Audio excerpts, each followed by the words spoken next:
설 명절에 또 이 자리에 오신 여러분을 주님의 이름으로 환영하고 축복합니다.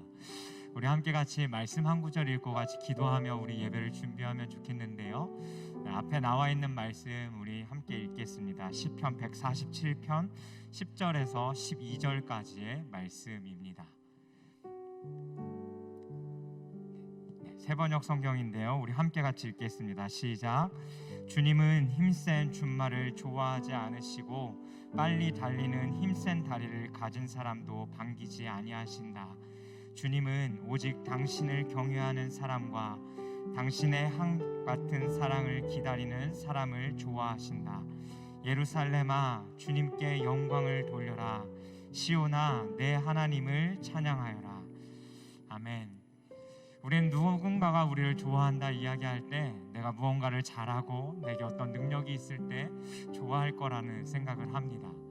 하지만 오늘 말씀에 나와 있듯이 하나님께서 기뻐하시고 좋아하는 사람, 그게 누구냐면 바로 여호와 그 하나님을 경외할 수 있는 자, 그리고 하나님의 그 영원히 변치 않는 사랑을 언제나 사모하는 자, 하나님께서 그들을 기뻐하시고 좋아하신다라고 말씀하십니다. 오늘 우리의 예배가 그러한 예배 되었으면 좋겠습니다. 하나님이 기뻐하시고 하나님이 좋아하시는 그런 예배, 그리고 하나님 오늘 우리가 주님 앞에 우리의 제물로 주님 앞에 드려지는 시간 되게 해달라고 우리 시간 좀 함께 같이 기도했으면 좋겠습니다. 그래서 기도할 때 하나님, 우리가 오늘 이 시간도 주님만을 경외합니다. 그리고 주님, 우리가 그 주님을 기뻐하고 예배하기로 결단합니다. 하나님, 오늘도 변치 않는 그 주의 사랑과 그 은혜를 우리가 사모하오니 성령 하나님 우리들 가운데 역사하여 달라고 우리가 읽었던 그 말씀을 기억하며 함께 예배를 위해서 같이 기도하며 나아가도록 하겠습니다. 함께 기도하겠습니다. 살아계신 하나님 아버지, 하나님 오늘도 우리가 주의 그 보좌 앞으로 나아갑니다. 하나님 어떠한 하나님 잘남과 어떠한 하나님 뛰어난 모습이 아니라 하나님을 기뻐하고 또 하나님을 경외하며 주님을 두려워하고 하나님의 그 사랑을 사모하는 자와 같이 우리가 하나님 이 시간 주님 앞에 나아갑니다. 하나님 오늘 이 예배 가운데에 우리가 주님 앞에 합당한 그 영광과 예배를 드리게 하여 주옵소서. 하나님께서 기뻐하실 만한, 하나님께서 좋아하실 만한 하나님 그 예배의 시간으로 나아갈 수 있도록 하나님 이 시간 우리의 마음을 결정하고 드리오니 주여 우리의 있는 모습 그대로를 받아주시고 이 시간 온전히 그 주님 앞에 나아가는 이 시간 되어질 수 있도록 성령 하나님 함께하여 주시옵소서. 오늘도 하나님 우리가 그 주님을 사모하며 나아갑니다. 우리 가운데 역사하실 그 주님 기대하오니 주여 우리에게 그 주의 영광을 나타내 주옵소서.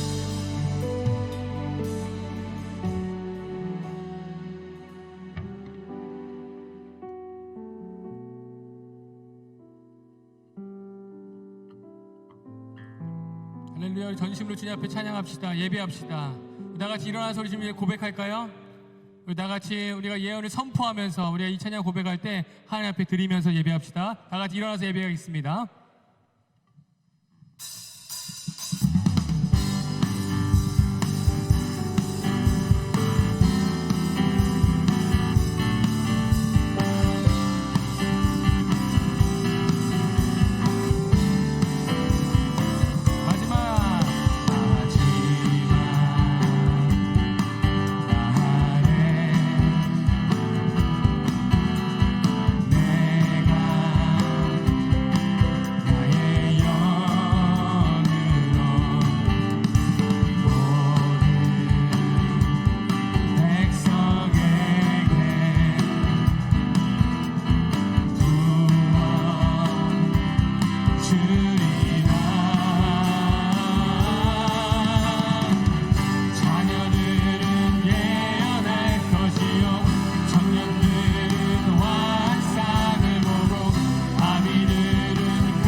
것입니다. 청년들은 환상을 볼 것입니다. 청년들은 꿈을 꿀 것입니다. 아멘.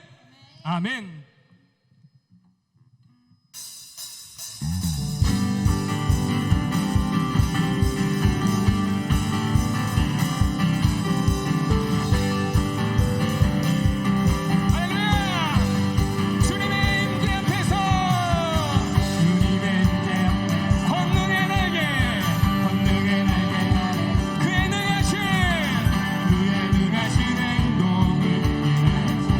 한 번 더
주께 가까이 날 이끄소서.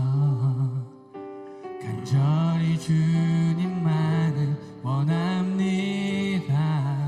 아멘. 채워주소서. 주의 사랑은 진정한 찬양 드릴 수 있도록 한 번 더 주께 가까이 날 이끄소서.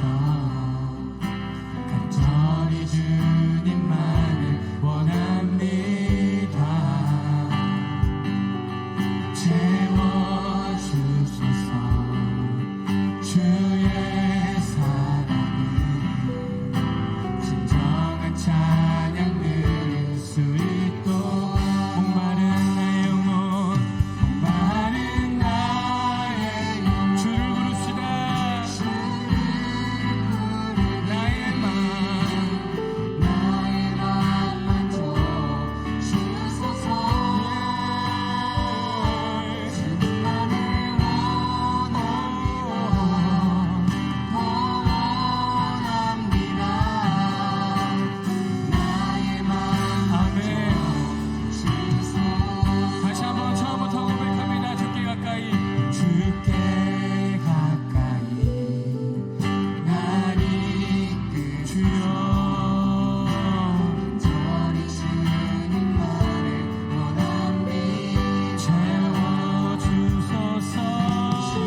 빛나는 영광 내 모든 승리로 주님께 영광을 나의 능력 나의 소망 주께 있네. 한 번 더 오직 예수 나의 믿음 십자가 능력 속에 빛나는 영광 내 모든 승리로 주님께 영광을 나의 능력 나의 소망 주께 있네. 우리 다 같이 오늘 예배를 위해서 기도합시다. 이 예배 가운데는 말씀을 통하여 말씀하여 주십시오. 말씀이 우리 가운데 삶으로 이어질 수 있도록 말씀을 듣고 우리가 하루를 힘차게 또 그 다음날 우리가 말씀을 통해 살고 싶습니다. 말씀이 우리를 변화시켜 주십시오. 말씀을 소생시켜 주십시오. 말씀을 깨닫게 알게 하여 주십시오. 말씀에 반응할 수 있도록 주님 도와주십시오. 우리가 예수를 믿는 것 말씀에 반응하기 위한 것입니다 라고 고백하시면서 주여 한번 부르면서 기도하며 나아갑니다. 주여 말씀이 우리가 새롭게 되길 원합니다. 말씀은 살아있습니다. 말씀을 온전히 내는 것입니다. 말씀을 통해서 역사가 일어나는 걸 고백합니다. 우리 사랑하는 청년들 말씀을 먹을 수 있도록 도와주십시오. 말씀에 반응할 수 있도록 도와주십시오. 말씀이 우리를 온전히 해주시고 말씀을 새롭게 하여 주시고 말씀이 우리 가운데 새로운 힘이 되어질 수 있도록 도와주시옵소서. 오 주님 말씀이 필요합니다. 말씀이 필요한 때입니다. 말씀이 필요한 때입니다. 말씀이 필요한 때입니다. 말씀이 필요한 때입니다. 말씀이 온전히 해주려 새로워지기를 합니다. 살아있기를 원합니다. 살아있는 신앙으로 살고 싶습니다. 주여 도와주시옵소서. 하나님, 오늘도 새로운 하루 허락해 주셔서 온 오프라인으로 하나님을 예배할 수 있게 하심에 감사드립니다. 특별히 설 명절을 맞아 귀한 쉼을 갖고 오랜만에 가족 친지들과 함께 즐거운 시간들도 보낼 수 있게 하심에 감사합니다. 믿지 않는 가족분들에게 하나님 사랑 전하는 시간이 되게 하여 주시고 오고 가는 길 안전 허락해 주세요. 일주일간의 삶을 돌아보며 기도합니다. 말씀을 따라 살기보다 정욕을 쫓아 살아왔던 우리의 모습이 있었음을 고백합니다. 또한 하나님보다 사람을 더 믿고 의지하며 살아왔던 우리의 모습도 고백합니다. 우리의 연약함을 불쌍히 여겨주시고 우리의 죄를 예수님의 보혈로 씻어주셔서 돌이켜 거룩한 삶 살아갈 수 있도록 도와주세요. 알바니아 선교를 위해 기도합니다. 하나님의 은혜로 모든 사역 마치고 안전하게 돌아올 수 있게 하심에 감사합니다. 그들을 통해 뿌리고 온 복음의 씨앗들이 그 땅 가운데서 자라나고 열매 맺게 하여 주시고 계속해서 사역하고 계시는 선교사님들 가운데 함께하여 주시기 원합니다. 또한 모든 팀원들이 각자의 삶의 자리 가운데서 그들이 만난 하나님을 증거하는 삶 살아갈 수 있도록 축복하시고 인도해 주세요. 오늘의 예배를 위해 기도합니다. 우리의 예배가 하나님께서 기뻐 받으시는 예배가 되기 원합니다. 다른 것에 우리의 마음을 뺏기지 않게 하여 주시고 온전히 하나님만을 바라보는 예배가 되게 해주세요. 말씀 전하시는 목사님의 입술을 주장하여 주셔서 하나님의 말씀이 각자의 마음밭 가운데 새겨지게 하여 주시고 삶 속에서 말씀 앞에 순종함으로 살아가는 작은 예수 공동체가 되기 원합니다. 예배를 준비하는 모든 이들의 헌신을 기쁘게 받아주시고 하나님의 복을 더해 주시기 원합니다. 감사드리며 예수님의 이름으로 기도드립니다.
요즘 뭔가 바쁘게 살아가면서 정신없이 하루가 가는 것 같습니다.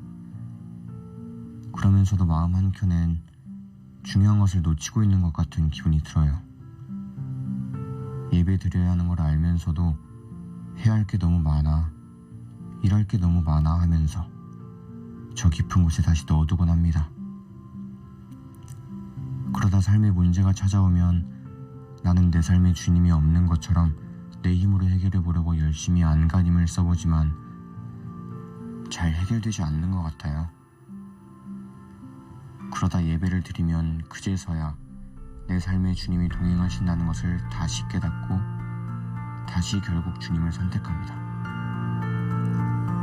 언제나 나를 선택해 주신 하나님은 왜 우리를 이렇게 기다려 주실까요? 우리를 사랑하시기 때문입니다.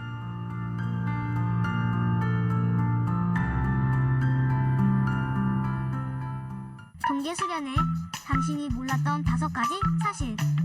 이번 동계수련회는 예배를 선택한 사람들이라는 주제로 진행되며 2월 16일부터 18일까지 사랑의 교회 안성수 양반에서 진행된다.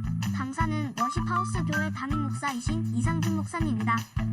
수련회 신청 기간은 1차와 2차로 나뉘어져 있다. 1차 신청자에게는 얼리버드 할인이 제공된다고 하니 빨리 신청하는 것이 좋을 것 같다. 입금을 완료해야 신청이 완료된다고 하니 잊지 말도록 하자. 올해부터 청년부로 함께하게 된 공사또래 새내기들을 위한 소식도 있다. 청년의 때를 시작하는 새내기들을 축복하는 마음을 담아 공사또래 새내기 할인이 준비되어 있다. 얼리버드 할인 가격보다도 만원이 저렴하니 일단 신청하고 봐야겠다. 마음 같아서는 나도 새내기 하고 싶다. 얼리버드 신청자들을 위한 이벤트가 있다. 1차 신청자 중 3명을 추첨하여 회비를 전액 환급할 계획이다. 신청서 작성과 입금을 모두 완료해야 이벤트 대상자가 된다는 것 꼭 기억하도록 하자. 참고로 동계수련회 새 이미지의 모델로 계신 분은 베드로청과 함께 신앙생활을 하고 계신 사진을 잘못 가져왔네. 베드로청과 함께 신앙생활을 하고 계신 김상영 목사님이다. 안녕하세요. 지금은 광고와 교제의 시간입니다. 나눠드린 주보와 또 화면을 참고해 주시기 바랍니다. 예배제 학교가 드디어 1월 28일 돌아오는 주 토요일부터 3주 동안 나는 예배자입니다 라는 주제로 진행이 됩니다. 신청하신 분들은 아래 내용을 참고해 주시기 바라고요. 또 기대하는 마음으로 이 시간을 준비하시면 좋겠습니다. 광고 보신 것처럼 동계수련회 신청이 진행 중에 있습니다. 얼리버드 이벤트를 적용하고 있는 1차 신청이요, 오늘까지 신청을 받으니까 여러분들께서는 주보 뒤에 있는 신청 QR을 통해서 꼭 신청을 해주시길 바랍니다. 그리고 신청과 입금이 같이 되어야 신청이 완료되고요. 이번 주 신청하시는 분들 보니까 신청은 했는데 입금을 하지 않은 분들이 계시고, 또 신청은 안 하셨는데 돈만 이제 입금하신 분들이 있어요. 이런 분들 이제 혼동이 없도록 오늘까지 확인해 주셔서 다 해주시면 감사하겠습니다. 다음 주일은 청년 리더 헌신 예배로 드려집니다. 귀한 헌신이 작정되는 시간이 될 수 있도록 함께 기도로 준비해 주시길 바랍니다. 돌아오는 주 수요 저녁 예배는 교육위원회 교사 헌신 비전 예배로 드립니다. 교육부에서 교사로 섬기고 계시는 청년들은 교사 특송 연습을 위해서 25일 오후 6시 50분까지 3층 바울 성전으로 모여주시기 바랍니다. 2월 월상 예배가 주보에는 잘못 나와 있는데요. 여러분, 2월 4일이 아니라 2월 1일 수요일 4층 시온 성전에서 진행됩니다. 2월 월상 예배가 2월 4일 토요일이 아니라 2월 1일 수요일 날 진행되는 거 착오 없으시길 바랍니다. 가족 소식입니다. 요한청 전역하신 우리 유재환 청년이 아니라 안재환 청년입니다. 1월 18일 수요일 날 건강하게 전역을 했습니다. 우리 재환 형제를 아시는 분들은 고생 너무 많았다고 따뜻한 한마디 부탁드립니다. 그리고 오늘 처음 오셨거나 또 작은 예수 공동체에서 함께 신앙생활을 하기 원하시는 분들은 예배 앞으로, 이곳 앞으로 모여주시면 새가족을 담당하고 있는 아브라함 정에서 안내를 도와드리도록 하겠습니다. 우리 시간 좌우 옆에 있는 청년들을 함께 보면서 우리 축복하면서 같이 찬양하도록 하겠습니다. 주님 너를 항상, 주님 너를 항상 인도하시리. 메마른 땅에서도 너를 만족시키리. 너는 물된 동산 같겠고 마르지 않는 샘 같으리. 너는 물된 동산 같겠고 마르지 않는 샘 같으리. 아멘. 주님의 이름으로 사랑하고 축복합니다. 네, 우리 하나님께서 주시는 말씀 함께 같이 보죠. 신약성경 고린도후서 6장 1절에서 10절까지의 말씀입니다. 신약성경 291면쯤 나와 있는 고린도후서 6장 1절에서 10절까지의 말씀입니다. 저랑 한 절씩 교독하시고 10절을 함께 읽도록 하겠습니다. 우리가 하나님과 함께 일하는 자로서 너희를 권하노니 하나님의 은혜를 헛되이 받지 말라.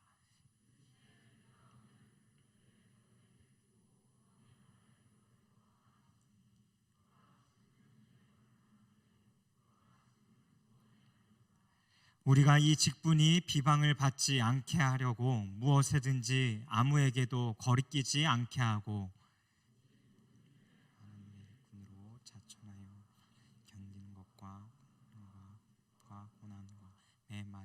매 맞음과 갇힘과 난동과 수고로움과 자지 못함과 먹지 못함 가운데서도 땀과 지식과 오래 참음과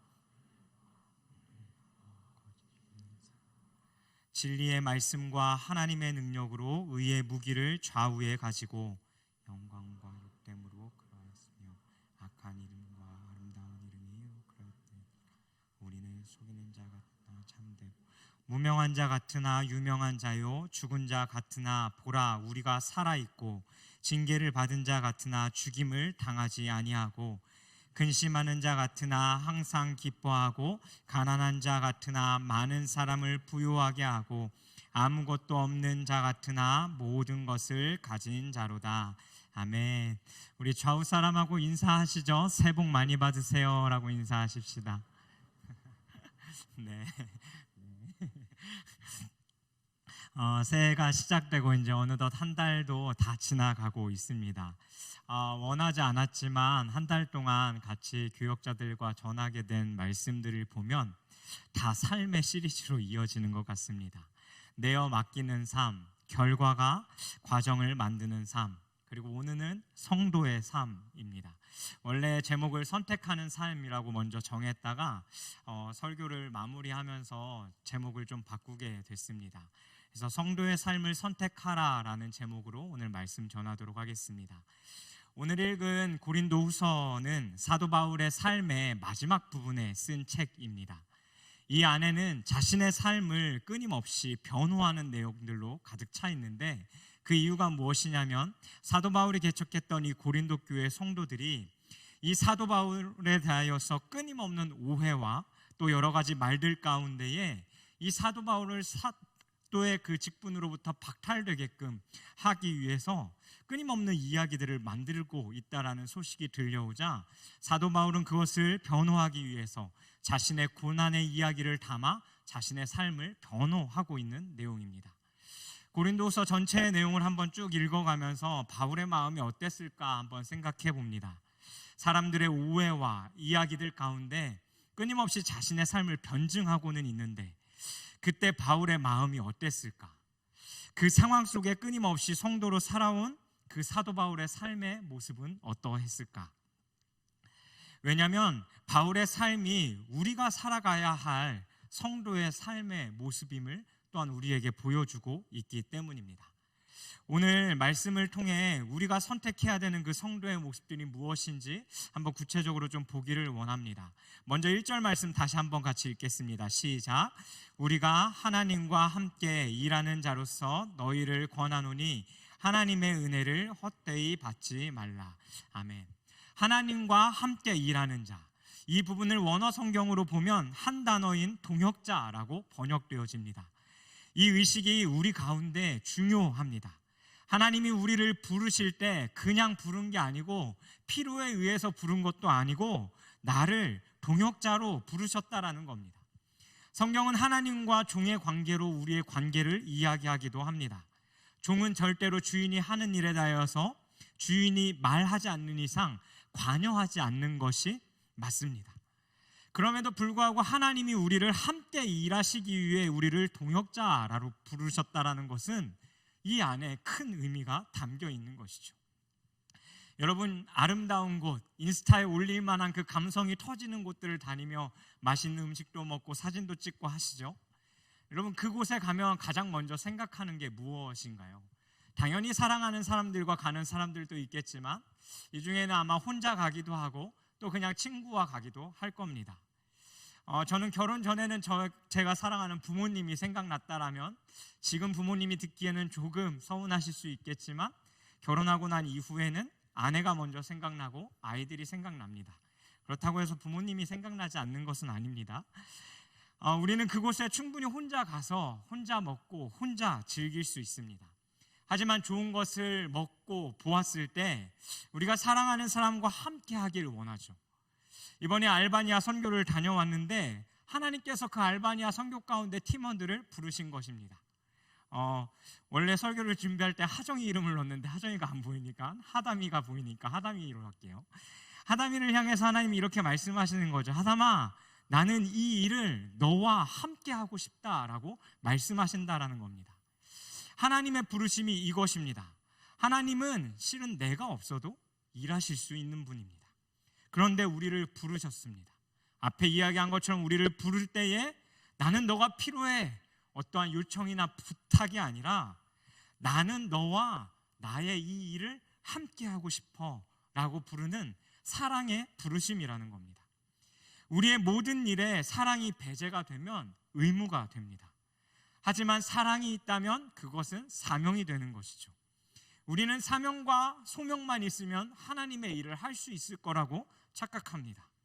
하지만 그렇지 않습니다. 왜냐하면 그 사명과 소명만 가지고 일한다면 언젠간 지치게 될 것이고 언젠가는 그것을 포기하게 될 것이기 때문입니다. 그 사랑이 언제나 우리 안에 있어야 합니다.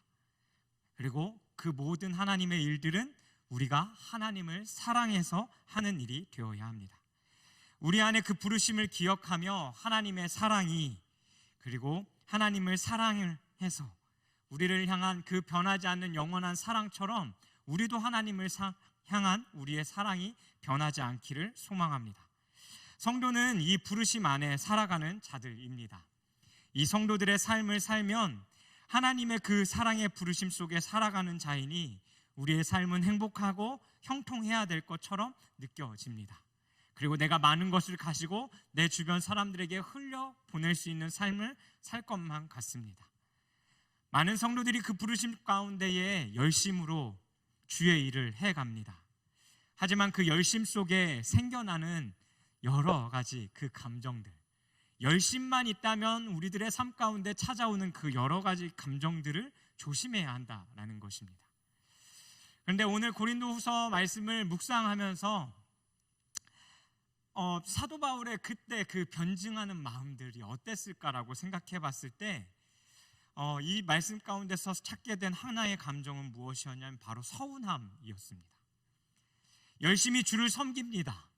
그런데요, 결혼도 못하고요, 취직도 못하고요, 내게 어려운 일만 생기고 하나님 살아계시다는데 도대체 나에게 왜 그러시는 걸까? 아무런 보람이 없게 느껴집니다. 예수를 열심히 믿어 무엇을 얻는가 스스로 질문하게 되는 것이죠. 이러한 생각을 하게 되는 이유는 우리들 속에 예수를 믿으면, 예수를 위해 열심히 살면 세상의 가치와 같이 대가로 우리에게 보상되어지는, 즉 내 눈에 보여지는 무언가가 내 안에 나타나기를, 생겨나기를 바라는 마음 가운데서 우리들 안에 하나님을 향한 그 서운함이 찾아온다라는 것입니다. 동시에 사람과의 관계 가운데서도 서운함이 찾아옵니다. 앞서 고린도후서를 읽으며 자신을 변호했던 그 바울의 마음 가운데에 분명히 자신이 복음을 전했고 개척했고 제자 훈련했고 한 성도라는 이름 안에서 교회 안에서 함께 관계 맺어왔는데 이제서는 야, 바울은 사도가 아니다라고 이야기하고 그가 전한 복음은 거짓 복음이라 이야기하고 끊임없이 그 사도 바울을 향한 거짓말들이 그 성도들의 입과 입을 통해 소문이 나고 바울의 좋지 않은 이야기들이 그에게 들려왔을 때 아마 사도 바울의 마음 가운데는 배신감과 또 서운함과 극에 달하는 외로움이 이 마음 가운데 있지 않았을까 생각해 봅니다. 그리고 그 고린도 교회 사람들이 계속해서 사도 바울을 오해하는 거죠. 없는 말들을 만들어냅니다. 그 마음 속에 찾아오는 그 마음을 우리가 좀 헤아려 보길 원합니다. 여러분, 서운함 그리고 억울함 여러분 느껴보신 적 있으시죠? 우리가 사회에서 살아가면서 관계 맺을 때뿐 아니라 죄송하지만 우리 교회 안에서도 그 관계를 맺어가며 그 서운함을 느끼며 삽니다. 그리고 내가 공동체 안에 들어왔다고 생각했는데 어느 때 보면 또 나는 철저히 혼자 그 외로움과 힘듦을 느끼기도 합니다. 내가 선한 마음, 순수한 마음, 그 열정을 다해 모든 일들을 하고 있지만 문제는 그 순수한 마음으로 시작된 모든 일 뒤편에 들려오는 좋지 않은 이야기들과 또 사람들의 그 평가들이 나에게 들려올 때 우리들 가운데는 이 서운함, 외로움, 힘듦이라는 그 감정을 느낄 수밖에 없다라는 거죠. 즉 이 서운함, 외로움, 힘듦이라는 이 마음은 언제 찾아오는 것이냐면 내가 의도했던 것과는 전혀 반대의 상황들이 내 삶 가운데 생겨날 때라는 것입니다. 바울은 그 환경 가운데 처했을 때 4절 뒷부분부터 5절까지 이렇게 이야기합니다. 우리 4절과 5절 함께 같이 읽겠습니다. 시작. 오직 모든 일에 하나님의 일꾼으로 자천하여 많이 견디는 것과 환난과 궁핍과 고난과 매맞음과 갇힘과 난동과 수고로움과 잤지 못함과 먹지 못함 가운데서도. 아멘. 사도 바울이 자신의 이 서운한 감정 그리고 자신이 처했던 그 환경을 9가지의 단어로 이 4절과 5절에 표현하고 있습니다. 첫 번째, 환난입니다. 환난이라는 이 단어는 내가 누군가로부터 받는 육체적, 정신적 고통을 이야기합니다. 압박과 폭력, 괴로움과 고뇌되는 상황, 그것이 누구로부터 오냐면 바로 나와 함께했던, 나를 생각해줬던 그 사람들이 나를 등돌림으로부터 찾아온다라는 것입니다. 두 번째, 궁핍입니다. 무엇인가가 부족한 상태를 이야기하는데요, 이 부족한 상태는 또 누군가를 통해서 채워져야 하는 것이죠. 이 궁핍이 이에게 생겨나는 이유는 무엇이냐면 그 어려움을 겪는 당시 내 주변에 나를 도와주는 사람이 한 명도 없다라는 것입니다. 세 번째, 고난입니다. 세 번역에는 공경이라고 쓰여져 있는데요, 이 단어를 찾아보니까요, 좁음이라는 단어와 공간이라는 단어가 합쳐진 단어입니다. 좁은 공간, 여러분 뭐가 생각나시나요? 스트레스로 인한 공황장애, 아마 겪어보신 분들은 알 것입니다. 내가 믿었던 사람들이 나를 등지기 시작하고 나를 거짓된 말들로 끊임없이 몰아가기 시작하고, 그리고 나에게 주어진 그 일의 압박감 때문에 찾아오는 그 스트레스를 받은 상태, 그것이 바로 고난입니다. 좁은 공간 가운데 끊임없이 몰리게 되는 상황이죠. 네 번째, 매맞음입니다. 실제로 때리는 것을 의미하는데요, 그냥 때리는 것이 아니라 때려서 상처를 남기게끔 때리는 겁니다. 그래서 바울은 이 뒤에 나온 고린도후서 11장 24절에 자기가 매맞은 것을 이렇게 이야기합니다.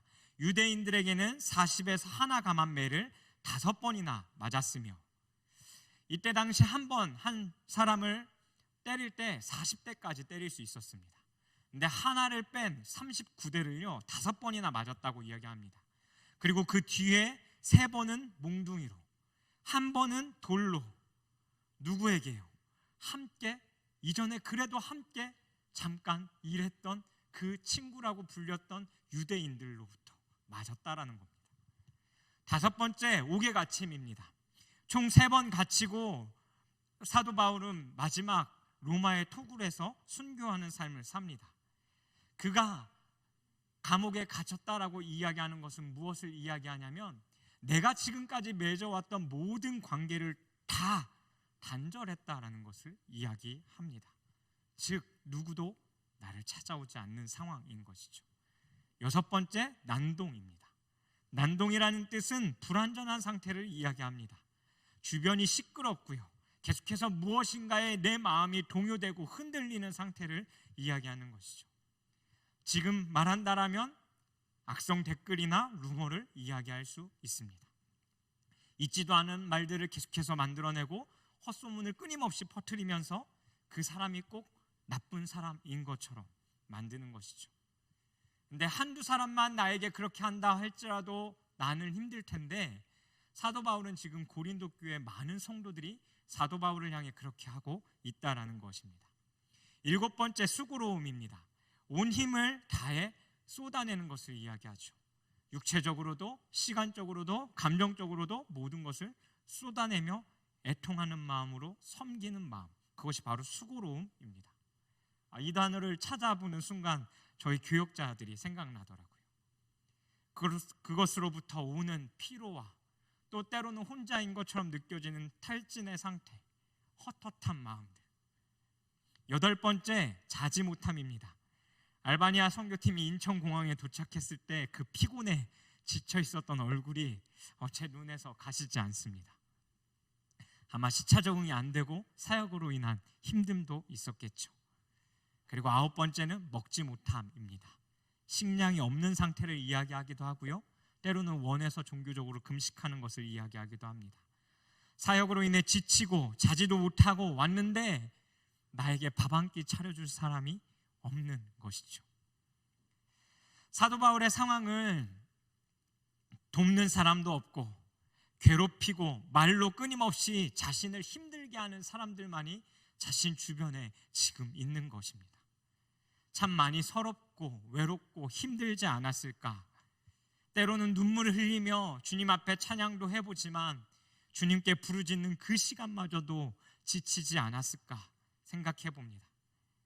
특히 고린도후서는 앞에 이야기한 것처럼 사도 바울이 나이를 많이 먹은 인생의 그 끝자락에서 쓴 것이기에 그 외로움은, 그 힘듦은 아마 더 하지 않았을까라는 생각을 해보게 됩니다. 그런데 4절 앞부분에 보니까요, 이 사도 바울이 이것을 어떻게 이겼다라고 이야기하냐면 서럽고 억울한 일들도 많았지만 그는 많이 견뎠다라고 말합니다. 세 번역에 보니까요, 참았다라고 표현하더라고요. 근데 이 표현을 보고 조금 억울했습니다. 과연 참는 것만이 답일까? 견디는 것만이 답일까? 근데 이 견디다라는 의미를 찾아보니까 이 견디다라는 의미는 무엇이냐면요, 마라톤을 달리는 선수가 처음 스타트를 해서 중간에 그 힘든 시기들이 있겠지만 마지막까지 완전하게 완주한 상태, 즉 마지막까지 잘 견디고 완수했다는 종결의 의미를 가지고 있었습니다.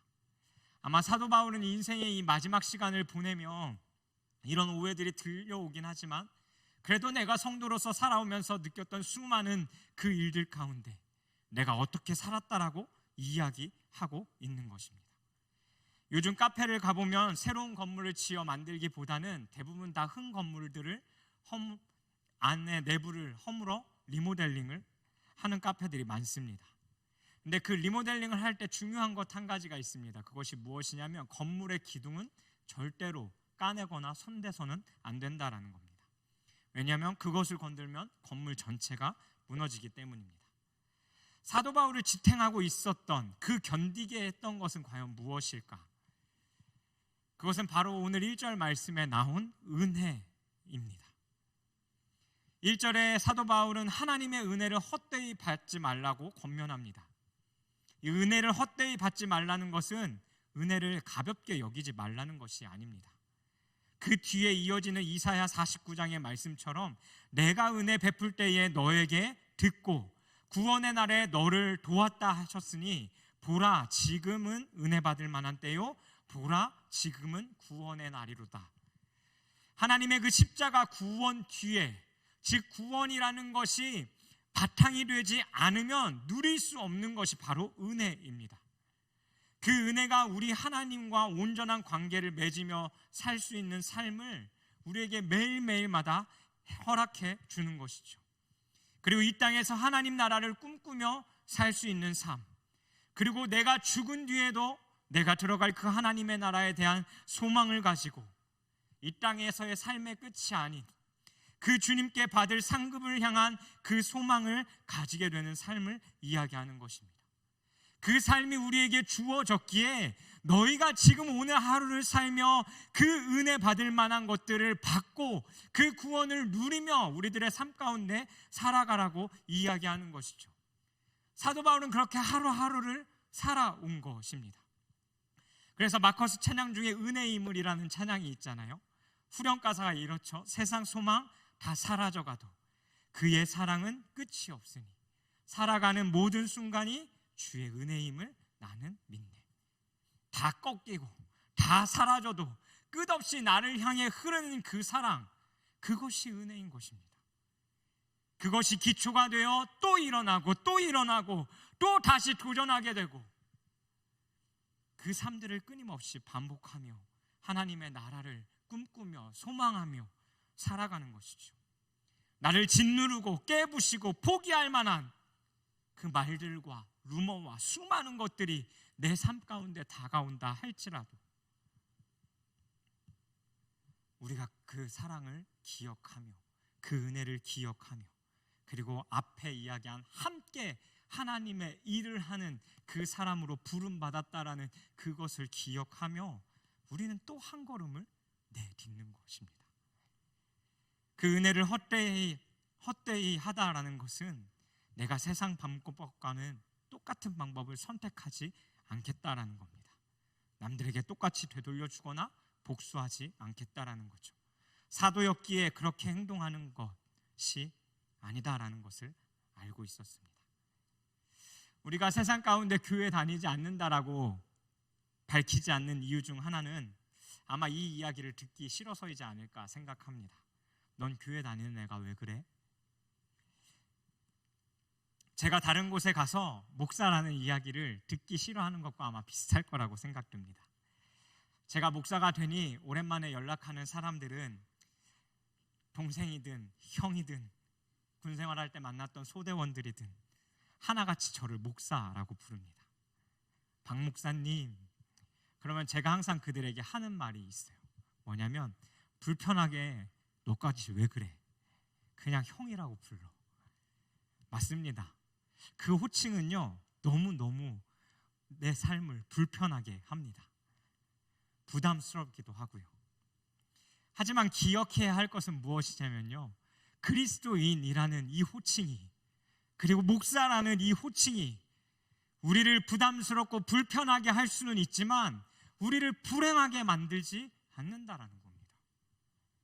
그리고 이 호칭은 되려 나를 세상으로부터 부패할 수밖에 없고 변질될 수밖에 없고 또 넘어질 수밖에 없는 나를 지켜준다라는 사실이죠. 우리가 소망해야 될 것 한 가지, 단순히 불편하고 수고스러움이 아니라 이 자리를 통해, 그 호칭이라는 것을 통해 하나님께서 나를 변화시켜 갈 것에 대한 그 기대감이 우리들 가운데 있어야 된다는 겁니다. 세상 가운데 그리스도인이라는 그 호칭이 불편한 언어라면, 호칭이라면 아마 교회 안에서는 임원, 리더, 성가대, 찬양팀, 이 섬김의 자리에 서는 자들의 호칭이 불편한 것일 것입니다. 왜냐하면 여러분들이 원치는 않지만 여러분의 삶의 모습들을 조심해야 하기 때문입니다. 왜? 남들이 더 집중하여 지켜보고 있기 때문에. 더 많이 교회에 나와야 하는 불편함들도 생깁니다. 하지만 그 자리는 우리를 불편하게 만들지 모르겠지만 그 자리는 되려 또 나를 변화시켜가고 하나님을 더 붙들 수 있게 한다라는 겁니다. 우리가 소망해야 될 것, 바로 그 변화입니다. 내가 아닌 나를 변화시켜 가실 그 하나님에 대한 기대감 말입니다. 특별히 이 자리에 있는 임원들, 리더들, 특별히 예배를 섬겨가는 여러분들, 여러분의 삶 속에, 여러분의 마음 가운데에 이 섬기는 자리를 지키고 또 이 자리 가운데 더 힘써 일할 수 있는 여러분들이 되었으면 좋겠습니다. 그리고 혹시 포함되어져 있지 않는 청년들, 이 섬김의 자리를 불편해하지 않으셨으면 좋겠습니다. 누군가가 주의 이름으로 권면한다면 함께 그 기쁨으로 그 자리에 들어갈 수 있었으면 좋겠습니다. 이것이 우리를 한 번 더 예배의 자리로 오게 만듭니다. 이것이 한 번 더 주의 말씀을 들을 수 있는 자리로 우리를 이끌어 줍니다. 한 주에 2번에서 3번, 아니 바쁠 때는 4번에서 5번 내가 도대체 교역자인지 청년인지 내 정체성이 흔들리는 그 시간들이겠지만 하나님은 그 사랑과 은혜 가운데 우리 삶의 기둥들을 끊임없이 세워가기를 원하신다라는 거죠. 그리고 그 시간이 그 기둥을 세워가는 시간임을 잊지 않았으면 좋겠습니다. 그래서 다음 주부터 예배자 학교 이어서 수련회까지 끊임없이 예배자를 세우고자 하는 것에 힘쓰고자 이것을 이어서 준비하고 있습니다. 여러분 많이 참여하셔서 여러분 삶의 예배자로 끊임없이 서 가십시오. 그리고 결단하십시오. 내가 성도의 삶으로 살아가기를. 그 은혜를 기둥 삼아 살아가는 자들에게 하나님의 공급하심이 있습니다. 앞에 억울함, 서러움이라고 느끼게 했던 그 9가지 단어와 반대로요, 그 성도의 삶을 끊임없이 살아가고자 결단하는 자들에게 하나님의 채우심이 있다라는 것입니다. 우리 6절에서 8절 말씀 함께 읽겠습니다. 시작.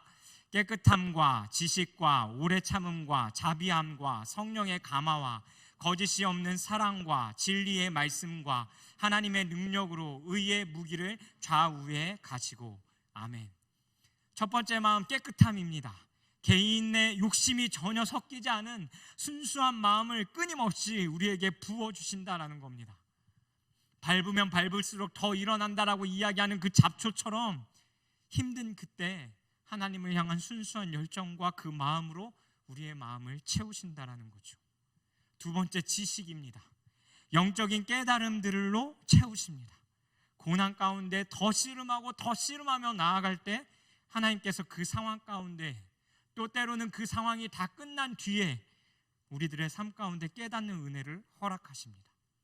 세 번째, 오래 참음입니다. 앞에 이야기한 것처럼 이 오래 참음은 단순히 견디는 것이 아니라 세상의 방법이 아닌, 그 세상의 방법을 닮아가는 것이 아닌 하나님의 방법들로 이것을 견뎌가게 하신다라는 겁니다. 받은 대로 되갚지 않습니다. 감정에 휘둘리지 않습니다.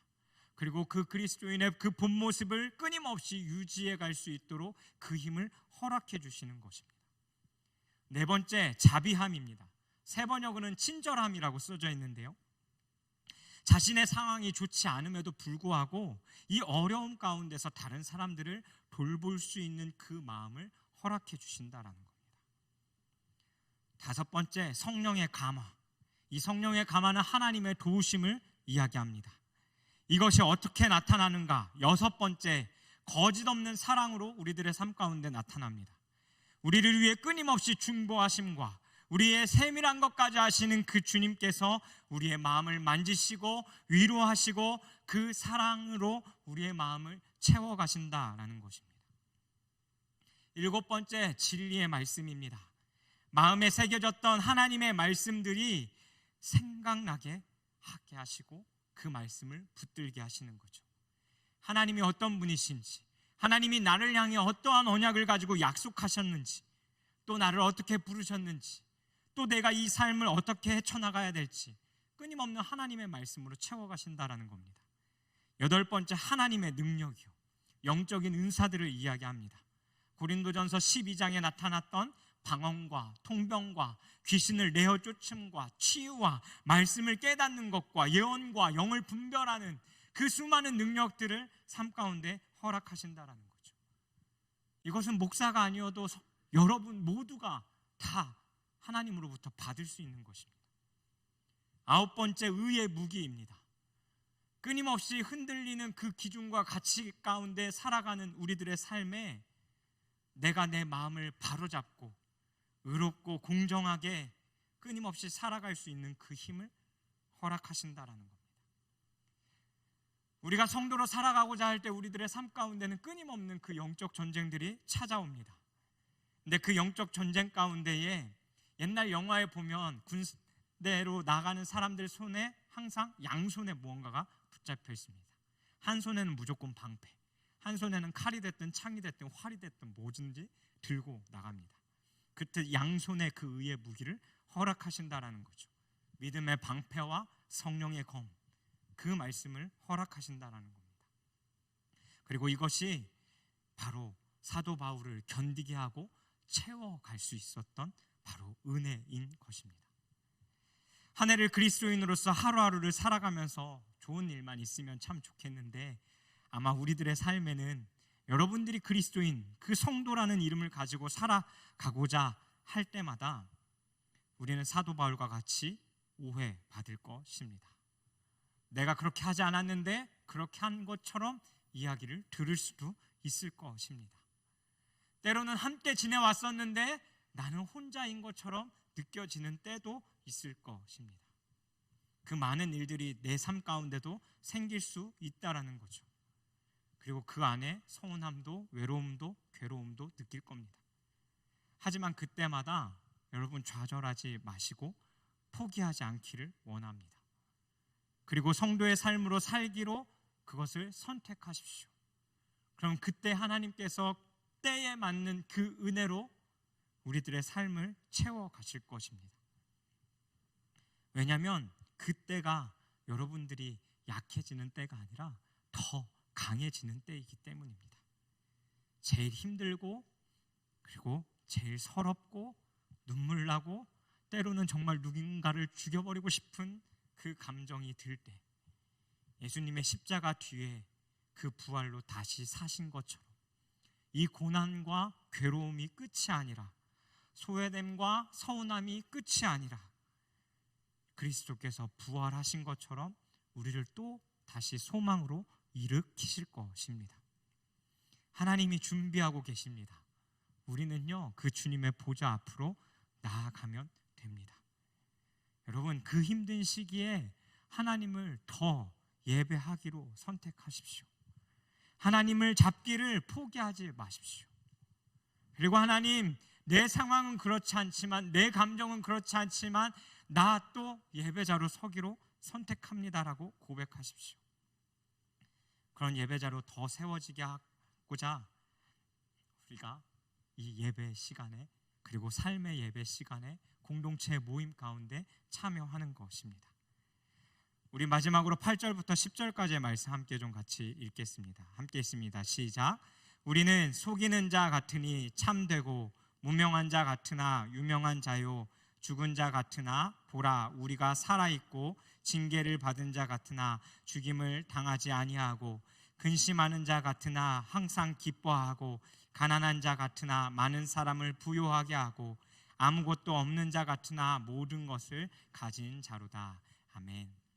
사도 바울을 향해 들리는 소리처럼 성도로 살아가고자 할 때 우리들의 삶에 이런 말이 아마 들려올 것입니다. 저 사람 거짓말쟁이다.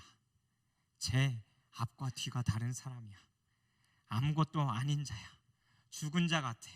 징계를 받아 죽어야 마땅한 사람이야. 그리고 항상 쟤는 근심 가운데 살아. 가난한 자 같아. 뭐 그리스도를 믿는 사람이 저래? 아무것도 없는 자 같은, 나의 본 모습과 마음과 다른 이야기들, 오해하고 억울한 그 순간들이 올 거라는 거죠. 하지만 방금 읽었던 이 8절에서 10절 말씀, 부정적인 그 단어들 뒤에 오는 말들을 잘 보십시오. 거짓말쟁이다, 사기꾼이다 라고 하는 그 소리와 반대로 내 진심을 믿어주는 자들의 소리, 사도 바울이 사도임을 증명해주는 성도들의 이야기, 그 고린도 교회 멤버들과 동역자들의 소리, 끝나버린 것 같지만 새 힘을 얻고 또 살아가고 있는 그 모습, 징계받아 끝인 것 같지만 끝나지 않은 내 삶의 사명들, 근심하는 것 같지만 주 안에서 항상 기뻐하고, 인생의 마지막에 아무것도 없고 가난한 것 같지만 내가 죽은 이후에 아무것도 남지 않는다라고 생각되어지는 그 성도의 허무하다라고 느껴지는 그 삶 뒤에 찾아오는 것은 복음으로 사람을 살리고 동역자를 얻은, 어찌 보면 인생의 가장 가치 있고 소중한 것을 남긴, 그리고 이 세상의 삶이 끝이 아닌 하늘에서 우리가 그 주님께 받을 그 면류관, 그 상급을 향한 소망을 가지고 살아가는 그 삶, 그것이 성도의 삶인 것입니다. 오늘 말씀을 정리할까 합니다. 반주해 주시겠어요? 첫 번째, 하나님이 우리를 함께 일하는 자로 부르셨습니다. 그 부름은 필요에 의한 부름이 아니라 사랑의 부르심이라는 것입니다. 그것이 성도입니다. 두 번째, 성도로서의 삶 속에는 서운함, 외로운 상황들이 찾아올 수 있다라는 것을 여러분 직면하십시오. 그리고 세 번째, 그 시간들을 은혜, 기둥을 세워가는 시간이라 생각하고 사도 바울이 살아왔던 것처럼 여러분 그 기둥을 세워가며 많이 견디십시오. 하나님께서 여러분의 삶에 필요한 것들로 채워주실 것입니다. 네 번째요, 그 성도의 삶은 세상이 보기에는 어리석다라고 이야기할 수 있겠지만 그 마지막은 가장 가치 있는 삶이 되어진다라는 것입니다. 죽음 뒤에 남는 삶, 내 삶에 무엇이 남을까요? 그리고 여러분은 어떠한 것을 쫓아 살기 원하십니까? 우리가 이 시간 좀 같이 찬양했으면 좋겠는 것은 오늘 이 말씀을 그대로 담은 성도의 노래라는 찬양입니다. 오늘 읽었던 고린도후서 6장의 말씀을 기억하면서 여러분, 오늘도 내가 성도로 살아가기를 결단하십시오. 사람들이 보기에는 어리석고 바보 같아 보이겠지만 그 결말은 그렇지 않다라는 것, 그리고 그 마지막이 그렇지 않다라는 것을 기억하며 우리 시간 함께 좀 찬양했으면 좋겠습니다. 함께 찬양하죠. 환난, 가난과 고난, 수고로움 속에도 성도는 그 믿음을 지켰네. 주를 섬기는 일에 자신을 다 드리며 진리의 말씀과 성령으로 그 길을 걸었네. 우리 처음부터 한 번 더요. 환난 가난과 고난, 수고로움 속에도 성도는 그 믿음을 지켰네. 주를 섬기는 일에 자신을 다 드리며 진리의 말씀과 성령으로 그 길을 걸었네. 그리스도 안에서 새롭게 하시고 그리스도로 인하여 자유케 되었네. 우리는 무명하나 유명한 자요, 죽음의 위기 속에도 참 생명 가졌고 근심하나 기뻐하며 가난하나 다른 이를 부욕해 하는 자. 우리 처음부터 한 번만 더 고백합시다. 환난 가난과 고난, 수고로움 속에도 성도는 그 믿음을 지켰네. 주를 섬기는 일에 우리의 삶을 다 드리며 진리의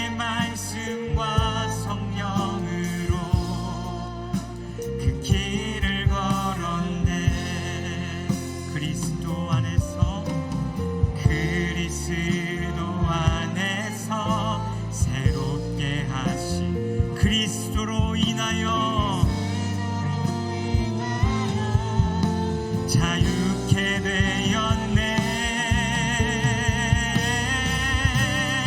우리는 무명하나 유명한 자요. 죽음의 위기 속에도 참 생명 가졌고 근심 하나 기뻐하며 가난 하나 다른 이를 부욕해 하는 자. 우리는 무명하나 유명한 자요. 우리는 무명하나 유명한 자요. 죽음의 위기 속에도 참 생명 가졌고 근심 하나 기뻐하며 가난 하나 다른 일을 부욕해 하는 자. 모든 것 가진 자로다. 모든 것 가진 자. 우리 한 번만 더. 모든 것 가진 자로다. 모든 것 가진 자로다. 이 시간 좀 말씀을 기억하며 우리 좀 조용하게 말씀 앞에 반응하며 기도하며 좀 나아갔으면 좋겠습니다. 여러분, 여러분들이 생각하는 그 성도의 모습은 어떠한 모습입니까? 또는 말씀을 나누며 여러분이 성도로서 겪어야 하는 그 수많은 불편함, 그것들이 너무나 많기에 누군가에는 불편할 수도 있다라고 생각되어집니다. 하지만 분명한 것은 그 성도의 삶을 살고자 할 때 그것이 따름과 동시에 우리들의 삶에 필요한 그 은혜들을 하나님은 끊임없이 주의 사랑으로 채워가시고 우리를 끊임없이 그 부르심 가운데 부른다라는 사실입니다.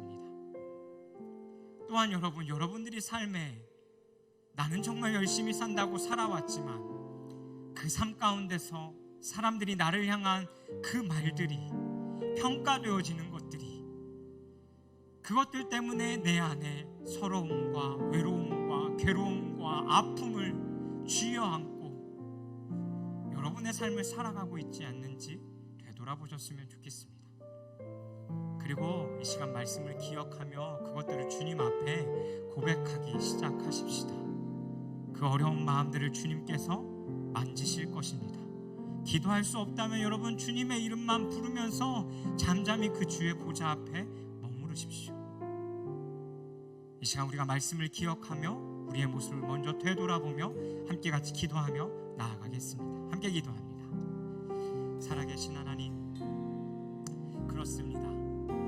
성도로 살아간다는 것이 참 불편합니다. 주님, 어려움 가득한 것 같고 세상 사람들보다 별로 잘 사는 것 같지 않습니다. 하나님, 나에게 목사라는 자리도 그렇습니다. 이 타이틀이 때로는 너무나 불편하고 괴롭게만 다가올 때도 있습니다. 기쁨만 있으면 참 즐겁겠는데, 참 사역할 맛 나겠는데, 주님, 그러지 못한 게 내 삶입니다. 그리고 때로는 누군가에게 그 평가당하는 말들이 너무나 날 괴롭게 합니다. 그리고 나 혼자 무립되어지는 내 상황 속에도 주님, 난 나아가기도 합니다. 그리고 주님, 결국 그 책상 위가 내가 혼자 주님과 머무르는 그 예배의 자리가 되기도 합니다. 하나님, 하지만 인정하길 원합니다. 그 성도의 삶을 살아가는 것, 그 가운데 환난과 고난, 아픔과 하나님 더 나아가서는 죽음까지도 우리에게 찾아올 것이라는 것, 그것을 주님 내 스스로가 좀 인정하기를 원합니다. 그것을 인정하는 게 참 어렵습니다. 주님, 그것을 인정하는 게 참 어렵습니다. 주님, 이 시간 내 마음을 만지시고 하나님 위로하시고 치료하시고 주님의 그 필요한 것들로 채워 주십시오. 내 삶이 더욱더 그 주님만 바라보기를 소망합니다. 주님, 내가 더 그 모습을 섬기고 하나님,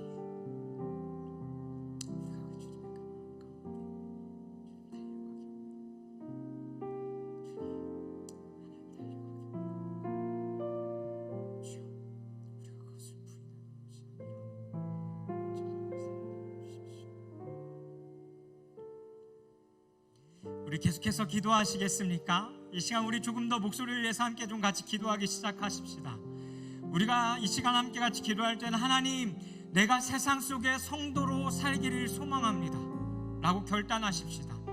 세상 사람들이 보기에는 바보 같아 보일지라도, 좋지 않아 보일지라도 그리스도인으로 산다라는 그 삶의 현실들을 내가 행할 때마다 쟤 왜 저러느냐고 그 이야기가 들려올 때마다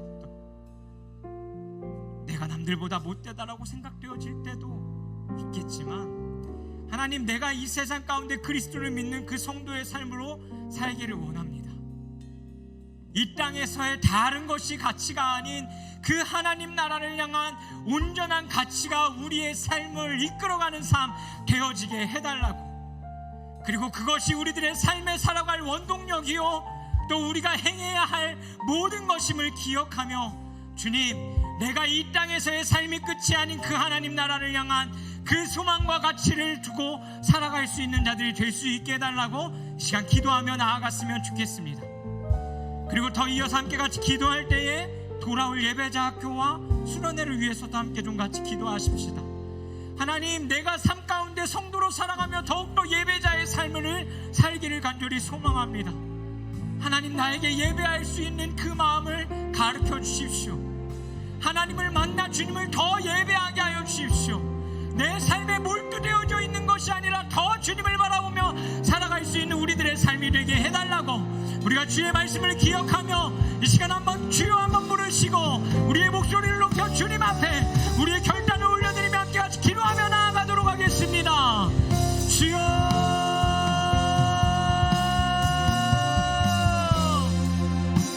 살아계신 하나님 아버지, 하나님, 이 시간 우리의 결단을 주님 앞에 드리며 기도합니다. 하나님, 이 고백이 가벼운 고백이 되지 않게 하여 주십시오. 하나님 앞에 진실된 고백이 되게 하여 주십시오. 하나님, 이 세상 가운데 우리가 성도로 살기를 하나님 결단합니다. 세상 사람들이 바라보기에는 바보 같아 보일지라도, 좋아 보이지 않을지라도, 남들과 같이 행동하는 것이 아니라 할지라도, 때로는 남들보다 못하다 생각되어지고 손가락질 당한다 할지라도, 하지만 하나님, 우리들의 삶이 그 성도의 삶을 살아가기로 주님 결단합니다. 하나님, 그때에 우리가 이 땅을 살아갈 때에 아버지 하나님, 우리가 이 땅의 것만 바라보며 살아가는 자들이 아닌 그 하나님의 나라 주의 가치를 바라보며 붙잡으며 살아갈 수 있는, 그리고 하나님 끊임없는 그 선택의 갈림길 가운데에 하나님 그 성도의 가치를 쫓아 살아갈 수 있는 우리들의 삶이 될 수 있도록 하나님 우리의 삶을 인도해가 주옵소서. 그리고 하나님 1절에서 10절까지 우리에게 이야기해줬던 것처럼 세상 사람들이 보기에는 그런 삶을 살아간다 할지라도 결국 마지막에 삶 가운데 우리들에게 하나님 남는 그 가치 있는 것, 하나님 그것을 끊임없이 바라보며 달려가게 하여 주옵소서. 영원히 변치 않으시는 하나님, 영원히 변치 않으시는 그 하나님의 약속의 말씀들, 그리고 하나님 영원히 변치 않고 죽지 않을 내 영혼을 주님께 하나님 맡겨놓은 채 하나님 우리가 그 성도의 삶을 살아갈 수 있는 우리가 되게 하여 주옵소서. 그래서 주님, 우리가 그 성도의 삶을 살아가며 하나님 이 땅 가운데 그 주의 복음을 온전히 드러내며 그 주의 빛을 바라며 살아갈 수 있는 자를 되게 하여 주옵소서. 세상은 끊임없이 우리를 향하여 주눅들게 할지라도 하나님, 우리가 그 말씀을 붙잡고 살아갈 때 우리의 삶에 그것이 끝이 아닌 주님이 주시고 채워주시는 은혜로 말미암아 그 안에 사랑의 부르심의 삶으로 하나님의 일들을 감당하며 살아갈 수 있게 하여 주실 줄 주님 믿습니다. 하나님, 우리에게 이 약속의 말씀을 붙들게 하여 주옵소서. 하나님, 또한 우리가 여호와의 예배자 학교와 수련회를 준비해 갑니다. 하나님, 이 시간에 하나님 참여하는 모든 자들의 마음 가운데에 하나님 주님을 예배할 수 있는 그 예배의 마음들을 허락하여 주옵소서. 배우게 하여 주옵소서. 깨닫게 하여 주옵소서.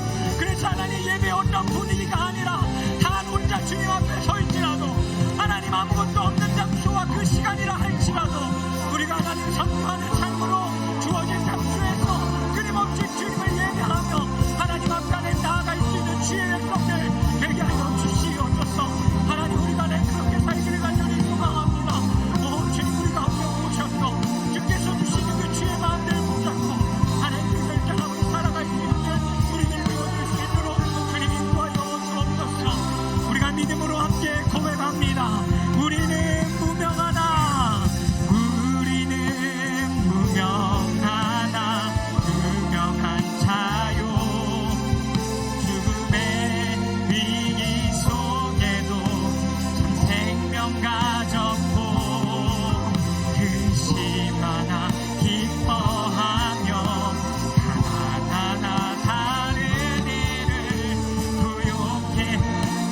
삶입니다. 이것이 성도의 삶입니다.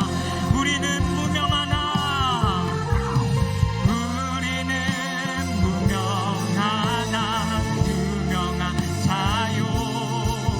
죽음의 위기 속에도 참 생명 가졌고 근심하나 기뻐하며 가난하나 다른 일을 부욕해 하는 자로다.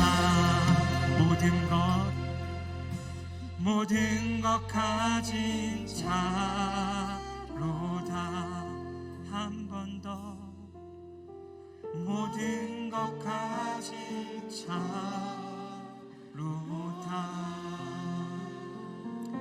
살아계신 주님, 맞습니다. 성도의 삶이 주님 이러합니다. 그런데 주님 너무 힘듭니다. 이것을 인정하는 것이 참 힘듭니다. 내 삶의 환난과 궁핍과 고난과 매맞음과 무게가침과 난동과 수고로움, 자지 못함과 먹지 못하는 그 삶이 내 삶 가운데도 있을 수 있다는 것을 주님 인정하는 것이 참 어려운 것 같습니다.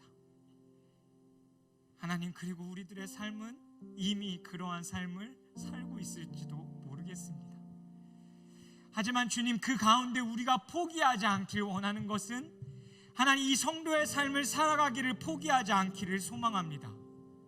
왜냐하면 하나님은 우리를 그 하나님의 사랑의 부르심으로 부르고 계시기 때문입니다.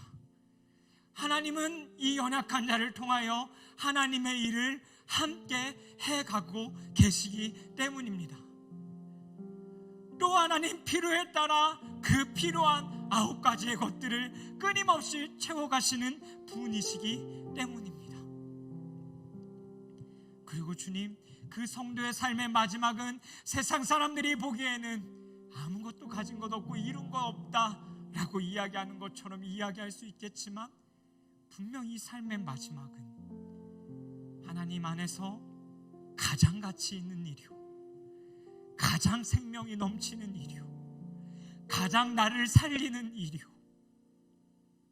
가장 다른 사람도 살리는 일이요, 그것이 하나님의 영광을 위한 것임을 기억하며 우리들의 삶의 하루하루를 살아갈 수 있는 우리들의 삶이 되게 하여 주시옵소서. 하나님, 오늘도 주님 앞에 나올 때 빈손으로 나오지 않고 우리의 마음과 작은 예물을 주님 앞에 올려드립니다. 하나님, 성도로 살아가는 우리들의 삶 가운데 이 물질을 마음껏 사용하여 주십시오. 우리 교회가 항상 기도하는 것처럼 하나님, 정말 이 헌금의 반은 교회를 위해서, 그리고 또 그 헌금의 반은 세상의 구제와 하나님 나라를 향한 선교를 위해서 하나님 끊임없이 쓰여지게 하여 주옵소서. 이제는 우리 주 예수 그리스도의 은혜와 하나님 아버지의 영원히 변치 않는 그 사랑과 성령 하나님의 그 감화와 교통하심이 성도로 살아가고자 결단하며 자신의 삶을 되돌아보고 주님 앞에 마음을 드리며 또 그 성도의 삶을 살고자 이 문 밖으로 그 믿음의 발을 띄는 모든 청년들과 성도들의 마음 위에, 그리고 삶 가운데에 이제로부터 영원까지 그 성령께서 채우시는 9가지의 선물의 열매로 함께하여 주시기를 간절히 축원하옵나이다. 아멘.